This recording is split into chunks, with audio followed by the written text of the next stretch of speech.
멕시코에 강진이 일어나 수많은 피해를 입은 소식을 우리가 알고 있습니다.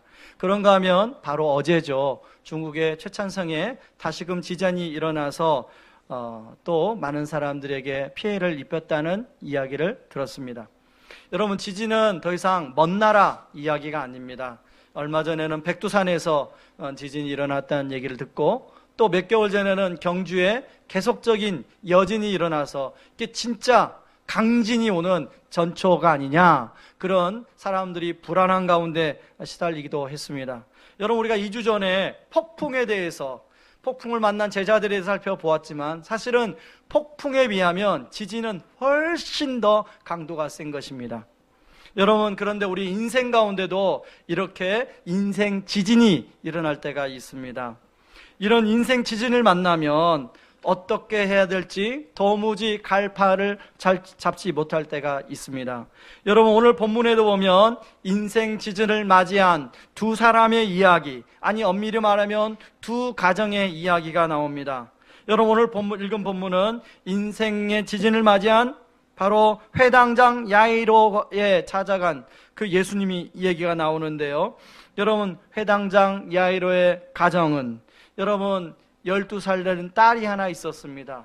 그런데 이 12살 된 딸이 건강하다가 갑자기 죽을 병에 걸려 현재 죽어가고 있습니다. 여러분, 그 당시에 회당장은 가장 덕망이 있고 신앙심이 좋고 그리고 경제적으로 어느 정도 여유가 있는 사람 가운데 세웠습니다. 아마 야이로 역시도 그런 사람일 거라고 성경학자들은 이야기합니다. 여러분, 12살 된 딸이 병에 걸리기 전까지는 야이로는 모든 사람이 다 부러워하는, 참 저 사람은 어떻게 하나님께 축복을 받아 저런 삶을 사나 하는 이런 부러움의 대상이었습니다. 그런데요, 오늘 22절, 23절에 보니까 그렇게 권력이 있고 높은 위치에 있는 야이로가 한낮 갈릴리에서 오신 목수의 발 앞에 엎드려 간절히 구하고 있습니다. 22절, 23절 말씀을 같이 한번 읽어봅니다. 같이 읽습니다. 회당장 중에 하나인 야이로라 하는 이가 와서 예수를 보고 발 아래 엎드려 간곡히 구하여 이르되 내 어린 딸이 죽게 되었사오니 오셔서 그 위에 손을 얹으사 그로 구원을 받아 살게 하소서 하거늘. 여러분, 회당장 야이로의 집은 지금 인생 기반이 뒤집어지는 지진이 일어난 것입니다. 그런가 하면 오늘 또 한 사람이 나오는데 바로 25절, 26절에 나오는 혈루병을 앓은 여인입니다. 같이 한번 읽겠습니다. 12해를 혈루증으로 알아온 여자가 있어 많은 의사에게 많은 괴로움을 받았고 가진 것도 다 허비하였을 때 아무 효험이 없고 도리어 더 여러분, 이 여인도 혈루병이 걸리기 전까지는 아무런 일이 없었던 여인입니다. 나름대로 꿈이 있었겠죠. 나름대로 가족들로부터 사랑을 받았겠죠. 여러분, 혈루병은 부인과적인 병으로 피가 멈추지 않고 계속 흐르는 병입니다. 레위기 15장에 보면 여성들의 생리에 대한 부분이 얘기가 나오는데, 여러분, 생리하는 여인은 본인도 부정하고 앉은 자리도 부정하고 누운 자리도 부정하고 그 사람을 만진 사람도 부정하고 그 사람이 만진 물건도 부정하고, 그러니까 부정한 여인으로 나옵니다. 그런데 그런 삶을 12년간을 살았어요. 그러니까 12년간 부정한 여인이라고 사람들에게 눈총을 받았으니 가족들하고 함께 살 수가 없었겠죠. 그래서 아마 이 여인도 가족들하고 살지 못하고 격리당해서 움막 같은 데서 혼자 살지 않았을까, 겨우 밥이나 갖다 주고 그런 삶을 살지 않았을까, 나름대로 추정을 해봅니다. 여러분, 이 여인이 혈루병이 걸리자 이 여인만 그런 게 아니라 이 여인의 가정 전체가 지진이 일어났습니다. 그래서 이 여인은 26절에 보면 이 병을 고치기 위해서 많은 의사들을 찾아다녔다고 나옵니다. 오히려 그러나 고치지 못하고 괴로움을 당하고 가진 재산을 다 허비하고 도리어 병이 중해졌다고 나오고 있습니다. 여러분, 그런데요, 이러한 지진이 누구에게나, 우리 인생을, 이 땅을 살아가는 누구에게나 일어날 수 있는 지진임이라는 것입니다. 제가 최근에 읽은 책 중에 당신은 하나님을 오해하고 있습니다 라는 제목의 책이 있습니다. 그 책은 30대 초중반의 한 여자분이 쓴 책이에요. 유석경 전도사라는 분이 쓴 책인데, 이분은 우리나라의 최고의 명문인 에스테를 졸업하고 사법고시 1차를 패스하고 2차를 준비하는 과정에 갑작스럽게 아버님이 소천을 합니다. 그러면서 인생의 방황을 하다가 이제 친구가 그러려면 차라리 대초동에 와서 강사를 좀 해라. 그래서 대치동의 유명한 강사가 되었어요. 그러다가 이 여자분이 이렇게 인생을 사는 것보다 뭔가 뜻깊게 자기 인생을 드리고 싶다고 그래서 미국으로 신학을 하러 갔습니다. 그래서 미국에서 신학 공부를 다 마치고 자신을 사랑해주고 자신의 동역자들이 있는 그런 교회, 자기 본 교회에 와서 이제 여자 전도사로 임명이 돼서 사역을 막 시작할 쯤에 건강검진을 냈는데 말기암으로 판명이 되었어요. 여러분, 이 여자 전도사님이 처음에 건강검진, 이제 막 사역도 안 했어요. 사역을 시작하려고 그래. 이제 막 열정을 가지고 내가 주님을 위해서 내 인생 하나 불사르리라. 모든 거 포기하고, 좋은 직장, 좋은 경력, 학력 다 포기하고 내가 주님을 위해서 바쳐 살리라 그랬는데 말기암이에요. 여러분, 이 여인에게 얼마나 논란이 왔겠습니까? 2014년 이맘때쯤일 것입니다. 저희 아내랑 이런 얘기를 나눴습니다. 여보, 남아 계신 3명의 부모님 중에 한 분이라도 아프면 우리는 큰일 나는 것이다. 우리는 비상에 걸리는 것이다. 그 3명의 부모님이 아프면 누가 부모님을 돌봐주랴? 그런 얘기를 나눈 적이 있습니다. 그런 말을 하고 채 2개월도 안 되어서 돌아가신 장모님이 겨울에 운동을 나가다가 그만 미끄러져서 고관절이 부러졌습니다. 그럼 고관절이 부러진 어르신들은 보통 병원에서 한 2주 정도 치료받고 6개월 동안 꼼짝도 못 하셔서 누군가가 옆에서 이렇게 간호를 해줘야 됩니다. 그런가 하면 그렇게 병원에 있는 가운데 장모님이 계속 배에 뭐가 잡힌다고 그래서 삼성의료원에 검진을 했는데 병원에 있는 동안에 통보를 받았습니다. 말기암이라는 거예요. 그런 찰나 가운데 몇 개월 지나서 저희 위에 형님이 또 척추암이라는 거예요. 그런데 저희 어머니까지도 허리를 또 수술하는 거예요. 여러분, 마치 어떤 느낌이냐면 전쟁을 치르는데 하나 전쟁을 치르는 게 아니라 그냥 전쟁이 연속해서 막 저를 집중적으로 공격하는. 어느 날은 암 환자가 저희 집에 2명이 와서 계실 때가 있었어요. 여러분, 목사 가정이니 사역을 하라고 지진이 일어나지 않았으면 좋겠지만 여러분, 인생 지진은 그런 것을 봐주지 않더라고요.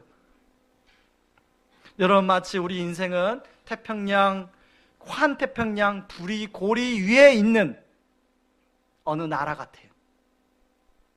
거기에다가 요즘은 안보 불안까지 겹쳐서 더욱 많은 사람이 이렇게 불안 속에 살아갑니다. 그런데 그런 인생 지진을 만난 오늘 2사람, 오늘 예수님을 만나고 그 불안이 사라지고 평안을 누리고 있습니다.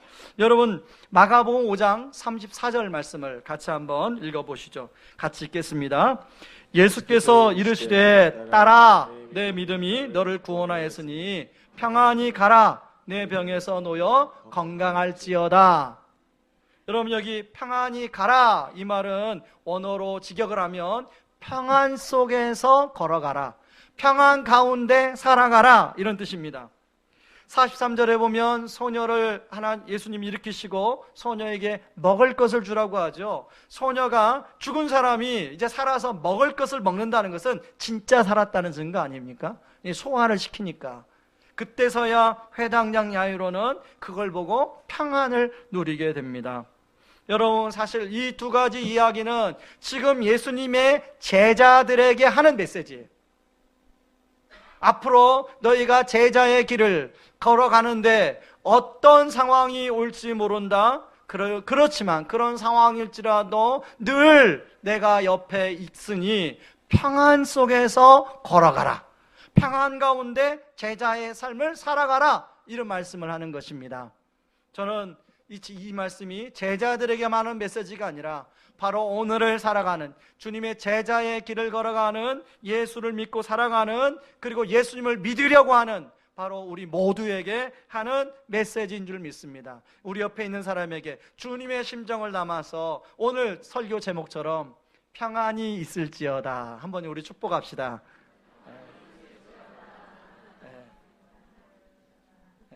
여러분 그 얘기를 들었죠? 평안이 있을지어다, 여러분 안에 평안이 넘치기를 바랍니다. 그러면 여러분, 불안한 인생 가운데 어떻게 하면 우리 인생 가운데 정말로 이 평안을 누릴 수 있는가? 저를 한번 따라 하시기 바랍니다. 든든한 보장 대신 예수님이 함께 하신다. 여러분, 1년 전인가 제가 접촉사고가 연속해서 그해 2건이 났습니다. 그랬더니 보험 갱신을 하려고 했더니 보험회사에서 안 받아준대요. 그래서 여러 보험회사를 알아보니까 그렇게 연속해서 사실 아주 사소한 접촉사고였거든요. 그래서 저는 그냥 아무래도 보험 처리를 했는데 그게 쌓이니까 저는 이렇게 보험회사에서 이렇게 별로 원치 않는 고객이 되어 있더라고요. 그래가지고 뭐라고 하냐면 책임보험만 들고 그냥 타세요. 그 책임보험만 들고 달라고 하니까 불안한 거예요. 그 생각을 하니까 불안한 거예요. 그래서 여기저기 알아보다가 보험료를 거의 2배를 주고 제가 겨우 보험을 들었습니다. 그러고 나니까 마음이 안정이 되더라고요. 아니, 자동차 보험이 뭐라고, 책임보험만 들었는데 불안했다가 보험을 제대로 드니까 이렇게 마음이 안정이 오는데, 우리 인생의 우리의 안전을 가장 든든하게 지켜주시는 그 예수님은 나에게 무엇인가, 이런 생각을 하게 되었습니다. 여러분, 우리가 예수님이 우리 삶에 든든한 보장 되어 주심을 믿으시지요? 그런데 우리가 그 예수님을 자꾸 잊고 살 때가 많다는 것입니다. 그래서 오늘은 예수님이 계속 마가복음에서 제자들에게 예수님이 누구신가를 보여주고 있습니다. 여러분, 오늘에도 본문에도 보면 몇 가지를 통해서 예수님 스스로가 자기가 어떤 분인가를 드러내고 있는데요, 한번 살펴봤으면 좋겠습니다. 30절의 말씀해 보시면 여자가 예수님의 옷자락을 만지자 예수님이 그 능력이 자기에게서 나간 것을 아셨다라고 하는 표현이 나옵니다. 여기서 능력은 다이나마이트의 어원이 되는 두나미스라는 단어인데요, 예수님은 이 두나미스, 자신에게서 능력이 나갔고 그 능력이 그 여인에게로 돌아가서 그 여인에게 치유가 일어났다는 것을 예수님이 아셨습니다.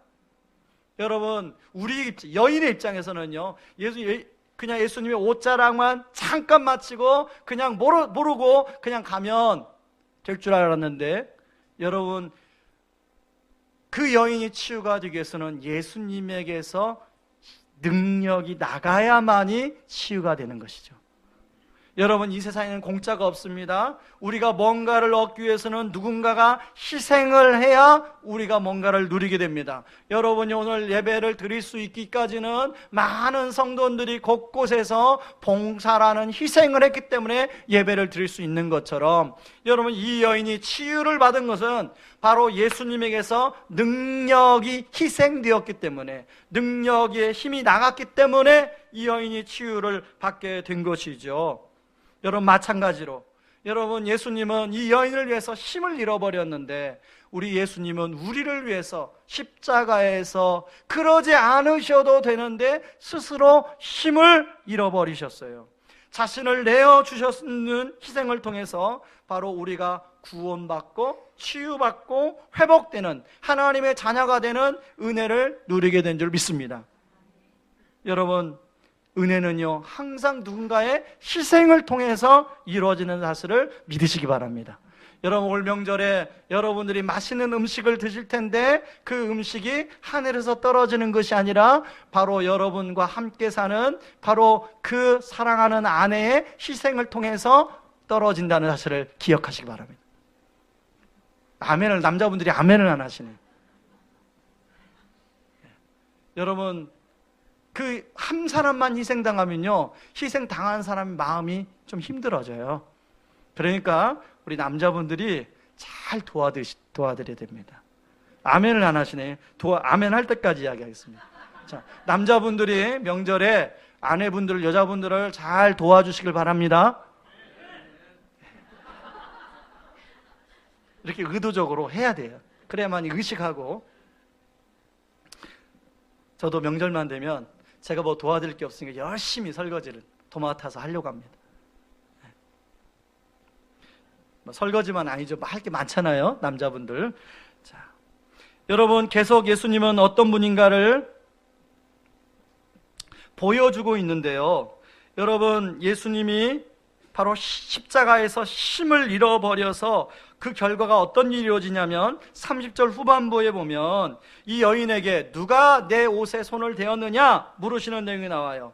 그리고 주변을 둘러보세요. 이 여인은 차마 부끄러워서 두려워서 자신을 드러내지 않아요. 예수님 저러다 그냥 마시겠지, 그냥 지나가시겠지, 예수님 바쁘니까 그냥 지나가시겠지 라고 생각하고 있는데, 예수님이 당사자가 나시기까지는 예수님이 갈 길을 안 가요. 계속 기다리고 계세요. 할 수 없이 이 여인이 자기를 드러냅니다. 이런 마가복음 5장 33절 말씀을 같이 읽어보시죠. 같이 읽습니다. 그 여자는 자기에게 일어난 일을 알므로 두려워하여 떨면서 예수께로 나와 엎드려서 사실대로 다 말하였다. 여러분, 성경에다가 어디에다 줄을 치시냐면 두려워하여 떨다에다 줄을 치세요. 여러분, 요즘에 성경을 안 가지고 다니시는 분이 많은데 아무리 스마트폰이 발달할지라도 예배 드릴 때는 성경을 좀 가지고 오시면 좋을 것 같아요. 여러분, 두려워 떨다에다가 밑줄을 치시고요. 여러분, 이 여인이 왜 두려워에 떨었을까요? 이 여인은 12년 동안 지금 혈루병에 걸려서 부정한 사람이라고 취급을 받았어요. 그리고 이 여인과 접촉이 있는, 만짐을 당하는 사람은 부정하게 되는 그런 피해를 주는, 다시 말해서 우리 옛날에 그 메르스 사태에 한 사람 때문에 많은 사람들이 피해를 입은 것처럼 이 여인이 그런 여인. 여러분, 메르스 사태 예배 때 봤죠? 누가 기침하면요 사람들이 다 쳐다봤어요. 그래서 마스크 쓰고 다녔잖아요, 우리가. 네. 여러분, 이 여인은 오랜 세월 동안 낙인 찍힌 사람이었어요. 그렇기 때문에 오랜 세월 동안 수치와 부끄러움 가운데 살았던 사람이었어요. 그러니 지금 많은 사람 앞에 그런 수치와 부끄러움을 드러내고 당당히 서는 것이 두려운 거예요. 그리고 자기가 괜히 나섰다가 많은 사람들이 주목하고 있는 예수님을 부정하게 만들었다고 이 여인이 돌팔매 당할 수도 있는 상황이었어요. 그렇기 때문에 가급적이면 그냥 나서고 싶지 않았는데 예수님이 물으시니까 어쩔 수 없이 나서고 있는 거죠. 그런데요, 그렇게 부끄러움과 수치 가운데 이 여인이 나섰는데 34절에 예수님이 여인에게 뭐라고 말씀하십니까? 딸아, 내 믿음이 너를 구원하였다. 여러분, 이 여인은 딸이라는 말, 딸아, 이 말을 들어본 지가 너무 오래됐어요. 12년 동안 가족들로부터 격리되어서 가족들에게 마치 없어져 버리면 좋을 존재로 인식되었던 여인이에요. 그런데 예수님이 처음으로 다시금 12년 만에 인격적으로 딸아. 그리고 이 여인이 자기가 수치와 부끄러움을 당할 줄 알았는데 오히려 예수님은 이 여인의 수치와 부끄러움을 덮어주고 있습니다. 그리고 단순히 육적인 혈루의 근원만 많은 게 아니라 바로 이 여인의 영적인 치유 뿐만 아니라, 여러분, 12년 동안 격리되어 살았던 이 여인이 예수님이 그 자리에서 치유된 걸 선언함으로 말미암아 이 여인은 비로소 모든 사람과 다시금 관계를 가질 수 있는, 사람들을 만날 수 있는, 자연스럽게 만날 수 있는 그 관계의 회복이 이루어졌습니다. 여러분, 사실 이 여인의 모습은 바로 우리들의 모습이죠. 우리는 죄로 인해 수치와 부끄러움을 안고 살아갑니다. 사람들 앞에 드러내고 싶은 것은 마음껏 드러내지만 부끄러워 숨기고 싶은 것은 잘 드러내지 않고 살아갑니다. 여러분 한번 생각해 보세요. 내가 숨기고 드러내고 싶지 않은 것은 내가 얼만큼 많이 숨기고 다니나. 사실 예수님 앞에도 드러내는 것이 쉽지 않습니다. 그래서 예수님은 그것을 아시고 자신이 친히 우리의 수치와 부끄러움을 다 안고 십자가로 나아가 수치와 부끄러움의 그 큰 보따리를 뒤집어 쓰고 우리를 대신하여 수치와 부끄러움을 예수님이 당하셨습니다. 우리가 당할 그 수치, 우리가 당할 그 부끄러움을 예수님이 당하시고 우리의 수치와 부끄러움을 예수 그리스도의 보혈로 덮어주셨습니다. 그리고 지금 이 여인을 따라라고 부르시는 예수님은 바로 저와 여러분들을 따라, 아들아 라고 부르고 있는 줄 믿으시기 바랍니다. 이제까지 너희들이 수치와 부끄러움 가운데 살아갔다면 이제는 내 딸로, 내 아들로 당당하게 평안한 가운데 자유함 속에 살아가라 말씀하는 겁니다. 여러분, 수치와 부끄러움을 덮어주시면요 사람이 당당해집니다. 예수 그리스도의 보혈로 내 안에 있는 수치와 부끄러움에서 그 결박에서 놓이게 되면 사람이 당당해져요. 부끄러울 게 없어요. 수치가 없어요. 그 이야기를 꺼내도 그 부끄럽지가 않아요. 이미 예수님이 덮어주신 거기 때문에. 여러분, 그런데요 현재의 수치와 부끄러움만 치유해 주신 것이 아니라 바로 영원한 우리 사람의 인간의 숙제인 죽음의 문제를 해결해 주고 있습니다. 오늘 예수님은 회당장 야이로의 딸을 지금 고치기 위해서 가고 있는 중이에요. 그런데 도중에 12년 동안 혈루병 앓는 여인에게 시간을 지체하고 있어요. 여러분, 그 옆에 있던 회당장 야이로의 마음이 어땠을 것 같아요? 아니, 예수님 지금 바쁜데 빨리 가시지. 지금 한시가 급한데. 여러분, 우리가 때로는 조급증에 사로잡힐 때가 있지 않습니까? 아니, 예수님 지금 한시가 급해요. 한시가 지금 우리 애 이렇게 놔두면 안 된다니까요. 하나님, 나 지금 한시가 급해서 이번 달까지 이 문제가 해결이 돼야 된다니까요. 하나님, 우리 애 이번에 꼭 취업돼야 됩니다. 안 되면 안 됩니다. 여러분, 우리는 이런 조급증 있잖아요. 여러분, 회당장 야이로의 마음이 어땠을까요? 그런데 아니나 다를까 그렇게 대화하고 있는 사이에 회당장 야이로의 집에서 사람들이 와서 그 딸이 죽었다는 얘기를 들려줘요. 그러면서 뭐라고 하냐면, 딸이 죽었으니 더 이상 괴롭히지 마세요. 그때 예수님이 뭐라고 합니까? 딸이 죽은 게 아니라 잔다라고 말씀하시죠. 그리고 죽은 야이로의 딸을 살리십니다. 바로 이것은 인간이 최고로 두려워하는 죽음의 문제까지도 예수님의 손에 달려있다라는 거예요. 아멘이십니까? 여러분, 우리의 생명이 죽고 살고가 여러분이 지금 하는 그 사업에 달려있는 게 아니에요. 여러분의 자녀의 어떤 달려있는 게, 여러분 직장의 상사의 손에 달려있는 게 아니에요. 누구의 손에 달려있어요? 예수님의 손에 달려있다는 거예요. 의왕 우리 교회가 저의 어떤 막 설교를 잘하고 뭐 어떻게 제가 애를 쓰고 여기에 달려있는 게 아니라 주님의 손에 달려있는 줄 믿습니다. 여러분, 사실 우리가 어떤 일이 잘 안 되면 우리가 자주 사용하는 말이 뭡니까? 정말 죽을 것 같다. 사업이 안 돼도 정말 죽을 것 같다. 우리 자녀의 문제가 뭔가 해결이 안 돼도 정말 죽을 것 같다. 실제로 우리를 가장 두렵게 하는 것은 다름 아니에요. 죽음이에요. 죽음. 대다수 사람들이 가장 두려워하는 게 죽음입니다. 예전에 아는 지인이 저한테 카톡을 보냈어요. 라면 박스 한 박스 사진과 부탄가스와 생수를 구입했다고 저에게도 구입하라고 그 사진을 보냈어요. 6월입니다. 6월 전쟁 위기설이 있을 때.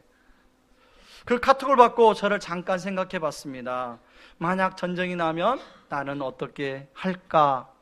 제 안에도 죽음에 대한 두려움이 없는 것이 아니었습니다. 그렇지만 죽음에 대한 두려움을 생각하면서 그때 부활과 천국을 소망으로 주신 게 참 감사하다라는 생각을 하게 되었습니다. 여러분, 지금도 동일하게 안보에 대한 불안이 있죠. 어느 기업에서는 생존 가방을 이번 추석 선물로 줬다고 그래요. 우리가 웃지만 어떤 사람들 그걸 심각하게 생각하는 사람이 많습니다. 꽤 많습니다. 여러분, 우리가 불안합니다.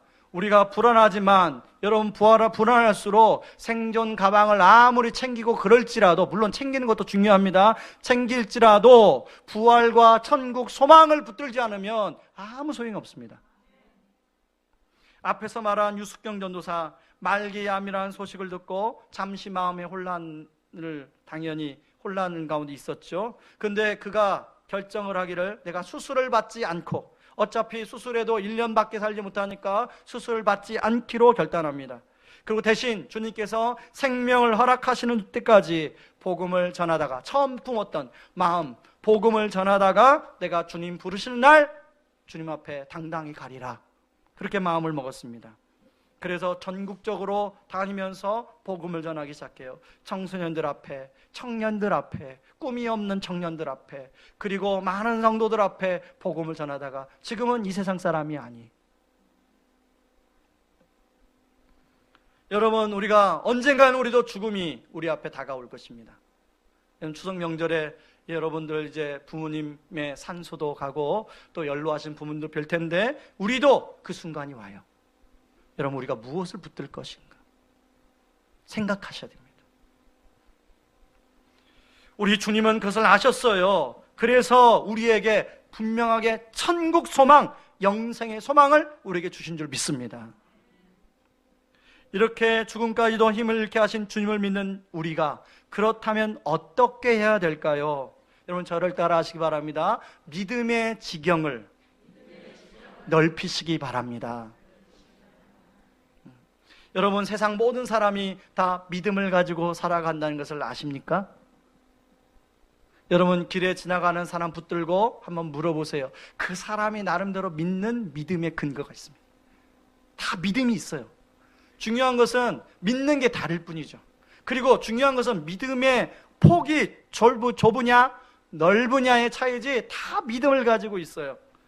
몇 년 전에 스티븐 호킹 박사가 이런 말을 했습니다. 천국이나 사후세계가 우리를 기다리고 있다는 믿음은 죽음을 두려워하는 이들이 꾸며낸 동화에 불과하다. 죽기 전 마지막으로 뇌가 깜빡거리는 순간 이후에는 어떤 것도 없다. 인간의 뇌를 부속품이 고장이 나면 멈춰버리는 컴퓨터에 비유해서 논란이 된 적이 있습니다. 여러분, 스티븐 호킹 박사가 믿음이 있습니까 없습니까? 자, 스티븐 호킹 박사가 믿음이 있어요 없어요? 믿음이 있죠? 스티븐 호킹 박사의 믿음의 고백이에요, 이게. 여러분, 호킹 박사와 같은 이런 믿음의 고백을 하면 그 믿음에 동조하는 사람이 많아요. 그런데요, 스티븐 호킹 박사처럼 한때는 이렇게 믿음의 고백을 했다가 믿음의 지경이 넓어져서 이성과 지성의 영역만 있는 것이 아니라 영성의 영역도 있다라고 깨달은 사람이 한 명 있어요. 바로 우리가 잘 아는 이어령 박사님. 10년 전에 이런 책을 썼습니다. 그가 딸 때문에, 이민아 목사님 자기 그 딸이죠. 그 딸 때문에 예수님 만나고 지성에서 영성으로, 자기 삶이 이제까지 보니까 지성의 세계만 있은 줄 알고, 그분은 TV에 대담에 나와서 성경을 여러 번 읽어보니까 하나님의 존재는 없다라고까지 말한 분이에요. 많은 지성인들이 막 박수 쳤어요. 맞다. 그런데 이제 딸 때문에 예수님을 만나고 나니까 지성이 있는 것이 아니라 지성을 넘어 영성의 세계가 있다는 것을 고백하고 있습니다. 여러분, 최근에 이어령 박사님이 이런 책을 썼습니다. 의문은 지성을 낳고 믿음은 영성을 낳는다. 한 번 더 읽어드립니다. 의문은 지성을 낳고 믿음은 영성을 낳는다. 저는 아직 이 책을 못 읽어봤는데 이 책을 사서 한번 읽어보고 싶어요. 이처럼 우리가 무엇을 믿느냐에 따라 생각하는 것, 행동하는 게 달라집니다. 사실 오늘 본문에 한 가지 아이러니한 것이, 여러분, 지금 예수님을 그 많은 군중들 속에 예수님을 옷자락을 만진 만진 사람이 이 여인 혼자뿐이겠습니까? 여러분 24절에 보면 큰 무리가 따라가며 애워싸 밀더라. 많은 사람이 예수님을 만졌어요. 그런데 많은 사람들 중에 왜 이 여인만 치유가 됐겠느냐는 거죠. 여러분 바로 34절에 답이 있습니다. 바로 믿음 때문이에요. 믿음. 바로 많은 사람이 예수님을 만졌는데 그 사람들도 믿음은 있었죠. 그 사람들의 믿음과 이 여인의 믿음이 지경이 달랐어요.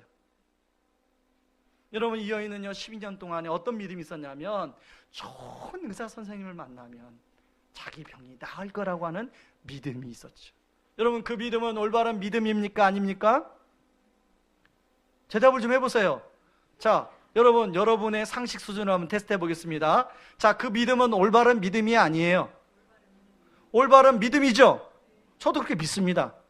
여러분 우리가 상식을 부인하면 안 돼요. 여러분 우리가 때론 신앙생활 하다가 막 모든 걸 다 떼팽개치고 병원도 치료도 안 받고 그런 분들이 있는데 그건 균형을 잃어버릴 수 있어요. 상식적인 믿음, 일반적인 믿음이 있어요. 그건 일반적인 믿음이에요.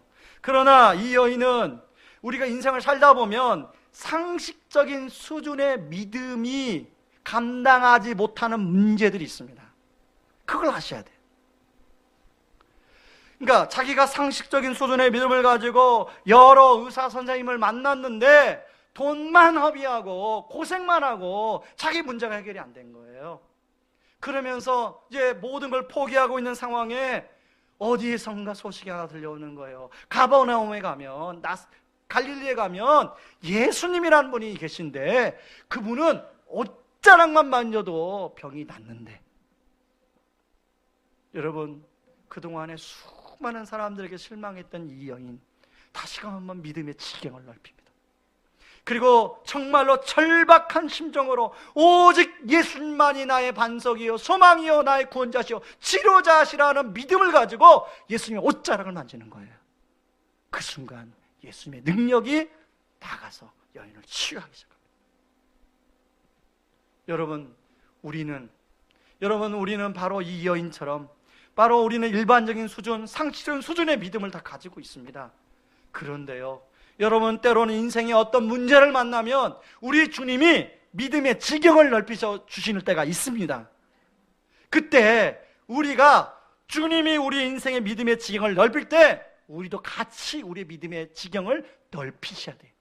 아멘이십니까? 그런가 하면요, 여러분 야이로는 예수님을 능력 있는 랍비로 여겼습니다. 그래서 상식적인 수준에서 그 당시에는 많은 사람들이 능력 있는 랍비나 선지자가 사람이 죽기 전에 와서 기도하면 치유된다는 믿음이 있었어요. 유대인들은 다 그 믿음을 가지고 있었습니다. 일반적인 수준의 믿음이죠. 그런 믿음을 갖고 있던 이 야이로, 이 여인과 12년 동안 혈루병 걸친 여인과 예수님께 시간을 지체할 때 좌불안석이죠. 마음이 불안해요. 그런가 대화하는 사이에 딸이 죽었다는 소식이 들려옵니다. 예수님, 딸이 죽었어. 아니, 회당장님, 딸이 죽었어요. 더 이상 그 사람 괴롭히지 마세요. 그 말 듣자마자 회당장 야이로의 마음이 무너지는 것 같아요. 여러분, 성경에 보면 예수님이 뭐라고 하냐면 곁에서 들으시고 라는 말씀이 있어요. 몇 절이죠? 36절 말씀 한번 보세요. 예수께서 그 하는 말을 곁에서 들으시고, 여러분 말만 들은 게 아니라요, 회당장 야이로의 감정의 동요까지도 예수님이 들었어요. 심장박동의 소리까지 들으셨어요. 아, 심장박동의 소리가 달라졌구나, 그거 들으셨어요. 여러분, 회당장 야이로의 소리만 듣는 게 아니에요. 우리 예수님이 우리의 심장의 소리도 듣는 거예요. 그때 예수님이 뭐라고 말씀하십니까? 두려워하지 말고 믿기만 하라. 야이로에게 도전하지요. 야이로야, 그동안에 네가 믿음의 지경이 여기까지였다면 두려워하지 말고 믿기만 해라. 내가 너의 믿음의 지경을 넓혀주겠다. 여러분, 내 집에 도착하자마자 곡소리와 울음소리가 들리기 시작해요. 그러니까 자신의 딸이 죽었다는 것이 현실로 느껴지기 시작해요. 예수님은 울고 통곡하는 자들에게 이렇게 질문합니다. 너희가 어찌하여 우느냐? 이 아이가 죽은 것이 아니라 잔다. 그때 그 말을 들었던 사람들이 예수님의 말을 비웃습니다. 조롱합니다. 여러분, 일반적인 수준의 믿음을 가진 사람 눈에는 예수님의 말은 그냥 비웃음의 조롱거리밖에 되지 않아요. 여러분, 우리가 일반적인 수준에 머무를 때는 그 예수님의 하시는 그 섭리의 세계가 보이지 않습니다. 여러분, 아무리 물리학자고 세계적인 물리학자일지라도 일반적인 수준의 믿음을 가지고 있으면 하나님의 이 지성을 넘어 이성을 넘어 영성의 세계에서 일하시는 손길이 안 보여요. 여러분, 믿음의 지경을 확장하셔야 돼요. 여러분, 40절에 보면 다 보내놓은 그 사람들, 그렇게 말하는 사람들 다 밖으로 내보냅니다. 이 밖으로 내보내야 되는 게 에크발로예요. 자, 앞으로 곧 무슨 일이 일어납니까? 바로 이제 그 소녀가 다시 살아나는 은혜가 임할 거예요. 은혜 현장에서 그 사람들 직접 목격을 못해요. 밖으로 다 내보내요. 여러분, 우리가 믿음의 지경이 넓어지지 않으면 아무리 하나님이 은혜를 일으켜도 은혜가 뭔지를 보이지 않아요. 그 소녀에게 예수님 말씀하시고 애야 일어나라. 다른 얘기 안 해요. 이 달리다굼이요, 아람어로 애야 일어나라. 아침에 엄마들이 야 일어나, 야야야 빨리빨리 일어나. 이게 달리다굼이에요. 그 소녀가 정말 일어나는 것입니다. 이것을 보고 사람들은 비로소 놀라기 시작하죠. 야이로 역시 놀랍니다. 믿음의 지경이 확장되는 것을 경험하게 되죠. 여러분, 하나님은 야이로에게 믿음의 지경을 확장시켜 주시는 은혜를 베풀어 주신 것처럼 여러분, 우리 삶에도 하나님은 우리 삶의 여러 가지 일들을 통해서 믿음의 지경을 확장시켜 주시는 은혜를 베풀어 주신 줄을 믿으시기 바랍니다. 여러분, 지금 어떤 문제로 인해서, 어떤 어려움으로 인해서 여러분의 믿음이 지금 감정의 동요가 일어나고 있습니까? 여러분이 야이로처럼 주님 곁에만 잘 있다면 여러분 그 감정의 동요가 여러분의 믿음의 지경이 확장되는 은혜의 처소가 되는 줄 믿습니다. 여러분, 야이로가 잘한 것은요, 사람들의 부정적인 말에 걸려 넘어지지 않아요. 조금은 의심이 들었지만 끝까지 예수님을 신뢰하고 지켜봤어요.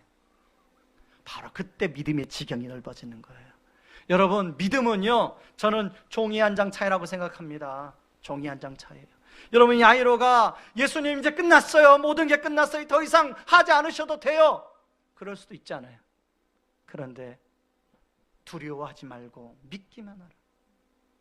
야이로는 두려움을 선택하는 것이 아니라 믿음을 선택했어요. 그렇게 했더니 믿음의 지경이 넓어지더라는 거죠. 저는 오늘 예배드리는 모든 성도님들 안에 이런 믿음의 지경이 넓어지는 은혜가 있기를 바랍니다. 여러분, 저희 집에 아이들이 셋이 있는데요, 지난주 시험 기간이었어요. 그런데 그 중에 한 아이가 시험 보고 오면 꼭 그 아이는 그런 얘기를 해요. 아빠, 오늘 또 주님의 은혜가 임했어요. 그래서 저는 얘가 무슨 주님의 은혜를 경험했나 이렇게 물어보면 사실은 이야기하면 에이 뭐 그런 거 가지고 주님의 은혜야, 여러분이 아마 그러실 거예요. 다른 게 아니에요. 여러분, 문제 풀다 보면 헷갈리는 게 있잖아요. 답이 헷갈리는 거, 그런 거 다 경험하시죠? 근데 얘는요, 그때 기도한다는 거예요. 하나님, 제가 헷갈립니다. 제가 찍을 텐데. 그런데 자기가 찍은 게 맞았다는 거예요. 그러면서 그런 걸 주님의 은혜로 얘가 받아들여요. 그런데 그러면 나머지 두 애는 왜 그런 얘기를 안 하느냐? 저는 그러면서 우리가 두 부류가 있다고 생각이 들어요. 여러분, 우리가 인생을 살아가면서 하나님이 우리에게 다 지성과 이성과 영성의 눈을 주셨죠. 그런데 어떤 사람들은 그 영성의 눈이 이만큼만 보이는 사람이 있고, 어떤 사람은 영성의 눈이 좀 더 열리는 사람이 있고, 그 영성의 눈이 더 열리면 그 은혜를 그만큼 많이 느낀다고 생각합니다. 저는 기도하는 제목이 그 아무런 이야기도 하지 않던 두 아이가 이 아이처럼 그런 그 사소한 것을 통해서도 예수님의 은혜를 경험하는 믿음의 사람들이 되었으면 좋겠어요. 마찬가지 우리 성도님들이 사실은 그 사소하잖아요. 아무것도 아니잖아요. 우리 삶에 얼마든지 일어날 수 있는 일이잖아요. 그런 일 가운데 우리 성도님들이 예수님의 은혜를 경험하는 그런 은혜가 있기를 바랍니다. 여러분, 믿음의 지경이 넓어지려면요 어떻게 해야 되냐면요, 저 따라하세요. 주님의 손을 꼭 잡고 인생길을 걸어가야 됩니다. 여러분, 오늘 믿음의 지경을 넓히신 예수님은 오늘 야이로의 딸의 손을 꼭 잡고 일으키 세웁니다. 그런 것처럼 예수님은 우리의 손도 꼭 잡고 우리를 이렇게 세우세요. 그런데요, 예수님이 우리의 손을 잡아주시는 이유가 있습니다. 여러분, 예수님은 우리의 구원을 위해서 하나님이 한번 손을 일부러 놓으신 때가 있어요. 십자가에 못 박힐 때 모든 죄인을 대표하여 십자가에 못 박히는 그 순간만큼은 하나님이 일부러 예수님의 손을 놓았어요. 그때 예수님이 하나님으로부터 손이 놓여진 상황에서 예수님이 느꼈던 고통은 이루 말할 수가 없어요. 엘리 엘리 라마 사박다니, 하나님이여 하나님이여 왜 나를 버리시나이까. 그 영적인 단절을 경험할 때 너무너무 예수님이 힘들었어요. 그 힘든 것을 경험하신 예수님은 당신의 사랑하는 자녀들을 더 이상 그렇게 힘든 가운데 내버려 두지 않으십니다. 그래서 여러분, 우리 예수님은 우리의 인생의 손을, 우리 인생길 가운데 우리의 손을 꽉 잡아줘서 한 번도 놓치지 않습니다. 믿으십니까? 간혹 여러분들 가운데 목사님, 그때 어느 순간 예수님이 제 손을 놓은 것 같아요. 그럴 때 있어요, 없어요? 그런데요, 예수님이 손을 놓은 게 아니에요. 여러분이 예수님 손을 잠깐 놓친 거지. 혹시 이 순간에 그런 분이 있다면, 예수님은 여전히 여러분의 손을 잡고 있는데요, 여러분이 예수님이 여러분 손을 잡고 있는 손을 여러분도 꽉 잡으시고 확인하셔서 우리의 인생길, 불안하는 인생길, 예수님 손 꼭 붙들고 걸어가는 저와 여러분 되기를 주의 이름으로 축원합니다. 이 시간에 같이 찬양하고 기도하겠습니다. 주와 함께 길 가는 것, 같이 우리 찬송가 찬양합니다.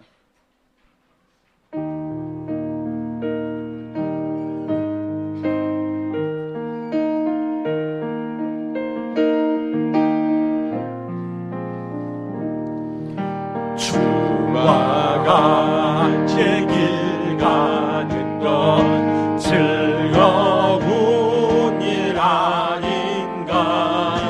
우리 주님 걸어가신 발자취를 밟겠네. 한 걸음 한 걸음 주 예수와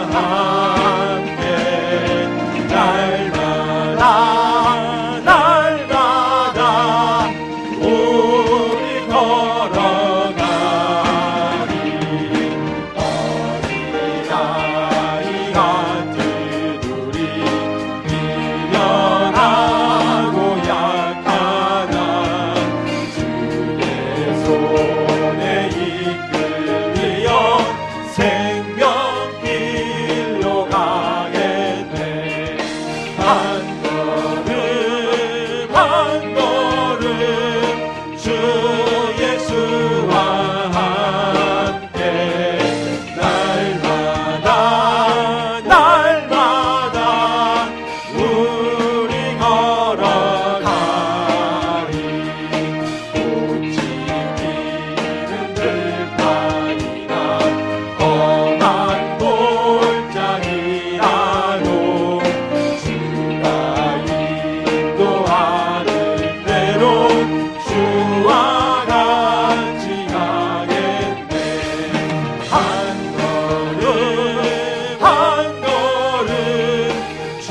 우리 인생은 마치 불의 고리 위에 얹혀진 지각처럼 언제 지진이 일어날지 몰라요. 제가 말씀을 준비하다가 어떤 분에게 이렇게 물었어요.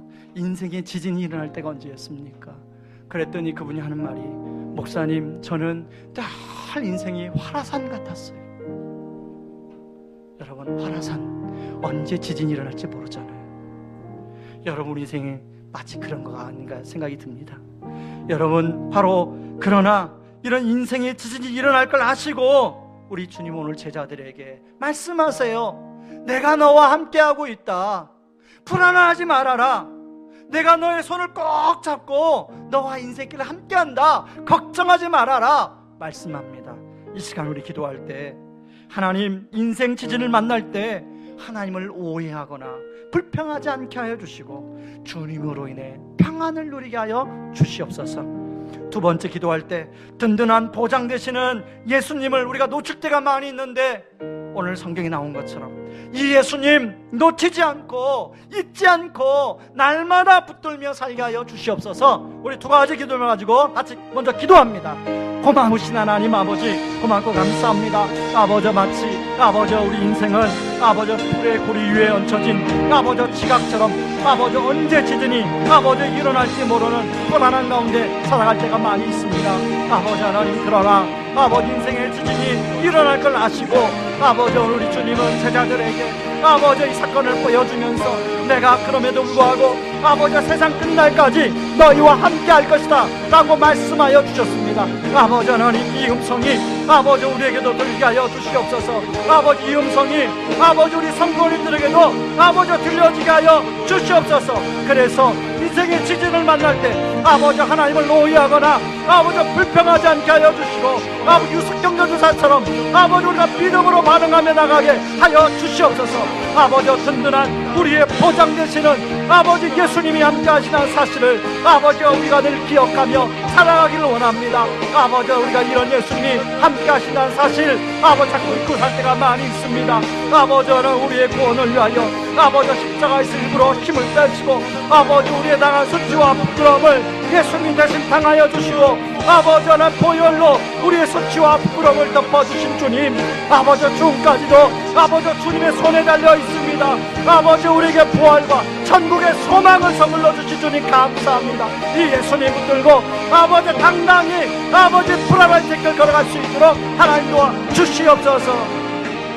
우리 한 번 더 기도할 때 하나님, 우리의 믿음이 상식적이고 일반적인 수준에 머무를 때가 많이 있습니다. 하나님, 믿음의 지경을 우리 주님이 점점 넓혀주시는데 하나님, 그럴 때 야이로처럼 하나님 다 끝났습니다 그러지 않고 끝까지 주님을 신뢰하는 저희들 되게 하여 주셔서 주님의 은혜를 매일매일 경험케 하여 주시옵소서. 두 번째는 우리의 손을 놓지 않고 붙들고 계시는 예수를 믿고 우리 주님 손 붙잡고 불안한 인생길 걸어가게 하여 주시옵소서. 우리 다 같이 두 번째 기도할 때 주여 은혜를 주옵소서 한번 외치고 같이 기도합니다. 주여 은혜를 주옵소서. 고마우신 하나님 아버지, 아버지는 우리의 믿음이 아버지 상식적이고 아버지 일반적인 수준에 아버지 머무를 때가 많이 있습니다. 아버지 하나님, 그럴 때는 아버지 하나님 보이지 않는 것이 아버지 하나님 보이지 않아서 아버지 하나님 우리가 좌절할 때가 많이 있습니다. 아버지 우리 주님은 그래서 아버지 우리의 믿음의 지경을 아버지 넓혀주십니다. 여러 가지 사건과 일을 통하여 우리 믿음의 지경을 넓혀주시는데 아버지 가운데 아버지 하나님 야이로의 사람들처럼 모든 것이 끝났습니다 그러지 않게 하여 주시고 야이로처럼 아버지 잠잠히 아버지 불안하지만 끝까지 주님을 신뢰하고 나가게 하여 주시옵소서. 그래서 아버지 삶 속에서 아버지 주님의 은혜를 매일 경험하는 저희들 되기를 원합니다. 아버지 우리의 손을 잡고 놓치지 않으시는 주님, 아버지 그 진실하신 주님, 우리가 오늘도 믿고 아버지 우리도 주님 손잡고 아버지 믿음의 인생길 걸어갈 수 있게 하여 주시옵소서. 한 걸음 한 걸음 한 걸음 주 예수와 함께 날마다 날마다 우리 걸어가니. 우리 시간은 다 같이 한번 일어나시기 바랍니다. 다 같이 일어나서 우리 마지막 찬양 4절 말씀 힘차게 부르고 우리 추석 연휴 명절 하나님 내가 천국 소망 붙들고 우리 가족들에게 가겠습니다. 그런 마음으로 우리에게 힘 주시옵소서. 옛 선지자 에녹같이 우리 주먹 쥐고 힘차게 찬양하고 죽도록 예배를 마치겠습니다.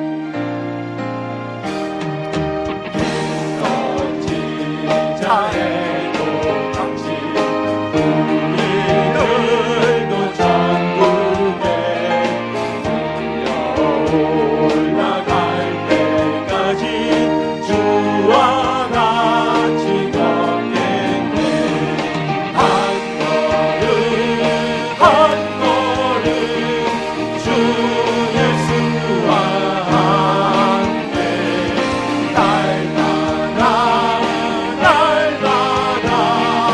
우리 걸어가리. 한 걸음 한 걸음 우리의 인생길을 우리의 손 꼭 붙들고 이끌어 주시는 주님 감사합니다. 아버지 하나님, 우리가 믿음의 지경을 우리 주님이 넓혀 주실 때 우리도 야이로의 그 집안의 사람들처럼 반응하지 않고 야이로처럼 불안하지만 끝까지 주님을 신뢰하여 우리의 믿음의 지경이 넓혀지게 하여 주시옵소서. 하나님, 죽음까지도 다스리시는 그 주님을 우리가 믿습니다. 아버지, 죽고 사는 것이 하나님 내가 하는 일에 달려있는 것이 아니라 하나님 우리가 아이가 가기를 원하는 그 대학에 달려있는 것이 아니라 아버지 취업에 달려있는 것이 아니라 우리 주님 손에 달려있는 줄 믿습니다. 하나님, 천국 소망 붙들고 에녹같이 믿음으로 살아가는 성도님들 되게 하여 주시옵소서. 지금은 우리를 죄에서 구원하시기 위해 자신을 친히 십자가에 내어주신 그 크신 우리 주 그리스도의 은혜와 아들을 내어주면서까지 우리를 사랑하신 하나님의 다함없는 사랑하심과 성령 하나님의 이로 교통하심의 역사가 인생 지진이 일어날지 모르는 불안한 인생길 가운데 든든한 보장 되어주시는 예수님 의지하고 믿음의 지경을 넓히며 주님 손 꼭 잡고 주님과 한 걸음 한 걸음 걸어 나가기를 원하는 모든 성도님들의 삶 위에 이제로부터 영원토록 함께 하시기를 주의 이름으로 축원하옵나이다. 아멘.